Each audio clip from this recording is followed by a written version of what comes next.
ആ, സ്നേഹമുള്ളവര് വറീത് മുതലാളിയെന്നും അസൂയക്കാര് ബ്ലേഡ് വറിയെന്നും വിളിക്കും. ആള് ഞാൻ ബ്ലേഡ് ആണെങ്കിലും അങ്ങനെ ഇങ്ങനെ മുറിക്കത്തില്ല.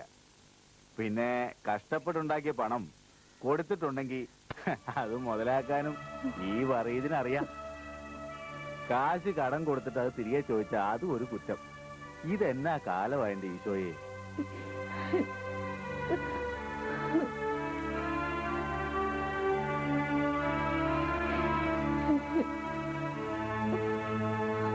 ഈ മുതലക്കണ്ണീര് കാണാനല്ല ഞാൻ വന്നത്. ഈ വീടിന്റെയും പറമ്പിന്റെയും ആധാരം പണയം വെച്ചിട്ടാ ഞാൻ സുലൈമാന് കാശ് കൊടുത്തത്. പലിശയും മുതലും കൂടി ഇപ്പൊ എത്രയായി കാണുമെന്നാ. നിങ്ങളെ കൊണ്ട് ഏതെങ്കിലും കാലത്ത് ഇത് തന്നു തീർക്കാൻ പറ്റുമോ? അപ്പൊ ഞാൻ എന്താ ചെയ്യേണ്ടത്? നിങ്ങൾ തന്നെ പറ. അങ്ങനെ കണ്ണിച്ചോറില്ലാത്തവനൊന്നും അല്ല ഞാൻ. ഇവിടുന്ന് ഇറക്കി വിട്ട ഈ കൊച്ചിനെ കൊണ്ട് നിങ്ങൾ എവിടെ പോവാനാ? ബന്ധുക്കളെന്ന് പറയാനും ആരും ഇല്ലല്ലോ. നിങ്ങളുടെ ബുദ്ധിമുട്ട് എനിക്ക് മനസ്സിലാവും. നിങ്ങൾ ഇവിടെ തന്നെ താമസിച്ചോ. സുലൈമാന് കൊടുത്ത കാശ് ഞാൻ ഏതെങ്കിലും ഭണ്ഡാരപ്പെട്ടിയിൽ ഇട്ടെന്ന് കരുതിക്കോളാം. എന്തേ?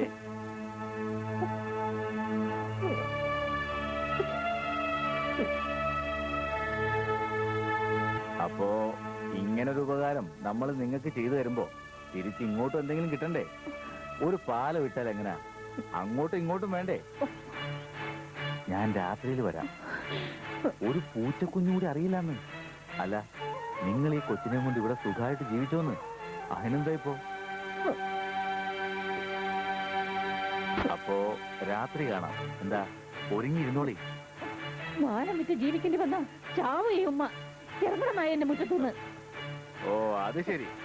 അപ്പൊ അങ്ങനെയാണ്. ശീലാവധി ചമഞ്ഞിവിടെ ഇരുന്നോ. ഇനി എന്താ ചെയ്യേണ്ടെന്ന് എനിക്കറിയാം. പിച്ചച്ചട്ടി കൊണ്ട് തെണ്ടും. ഉമ്മയും മോനെയും തെണ്ടിക്കും ഞാൻ. നോക്കിക്കോ.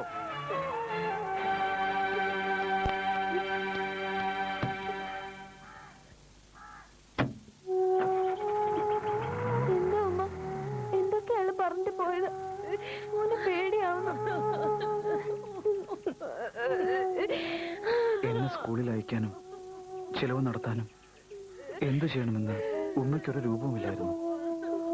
ഉമ്മ പോലും അറിയാതെ സംഗീതത്തിന്റെ പേരിൽ ഒരുപാട് കടബാധ്യതകൾ ഉപ്പ വരുത്തി വച്ചിരുന്നു.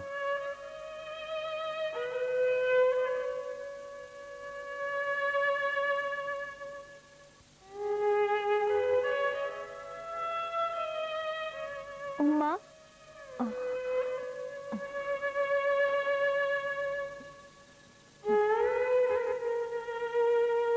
ഉമ്മ പേടിക്കണ്ട. നന്നായി പഠിക്കുന്നുണ്ട് മോനിപ്പോ. പഠിച്ച് വലിയ ആളാണ് ഞാൻ. അതോടെ ഉമ്മയുടെ കഷ്ടപ്പാടൊക്കെ മാറും. സുഖമായി പഴയ പോലെ ജീവിക്കാം. പിന്നെ എന്റെ മോന് കടക്കാരുടെ ശല്യം അതോടെ തീർന്നിരുന്നില്ല. വൃത്തികെട്ട മനസ്സുമായി അയാൾ വീണ്ടും ഉമ്മയുടെ അടുത്ത് വന്നു. അല്ല, ഞാൻ പിന്നെ ആലോചിച്ചു, മനസാക്ഷി എന്ന് പറയുന്ന ഒന്ന് നമുക്കും ഇല്ലേ? അങ്ങനെ തെരുവിലേക്ക് വലിച്ചെറിയാൻ പറ്റുമോ എനിക്ക് നിങ്ങളെ? അതെന്നാ പറച്ചില്ല. ഇന്നലത്തെ നിങ്ങളുടെ പ്രയാസം എനിക്ക് മനസ്സിലായി. മോന്റെ മുമ്പിൽ വെച്ച് പറഞ്ഞോണ്ടല്ലേ. എന്റെ മണ്ടത്തരത്തിന് അത് ഓർത്തില്ല ഞാൻ. ഇപ്പൊ പറ്റിയ സമയം. ആ ചെക്കൻ ഇപ്പോഴൊന്നും വരത്തില്ല. വാ. വെളിയിൽ പോകാനാ നിങ്ങളോട് പറഞ്ഞത്.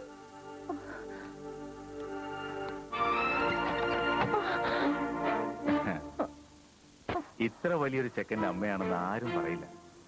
സുന്ദരിയാ നിങ്ങള്. ഒരു മോഹമായി ഒരുപാട് നാളായി ഈ മുഖം മനസ്സിൽ കയറിയിട്ട്. മര്യാദയ്ക്ക് അനുസരിക്ക്.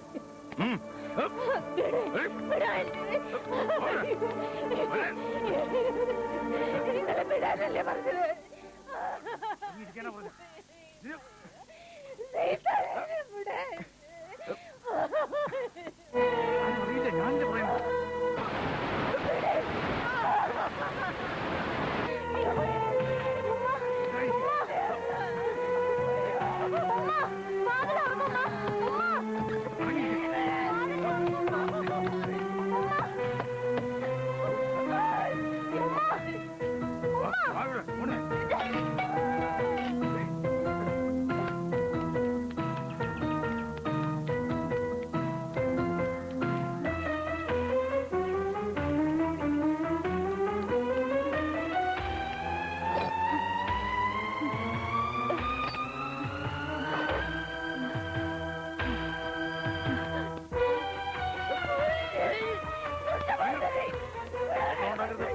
എന്താണ് പറയുന്നത്?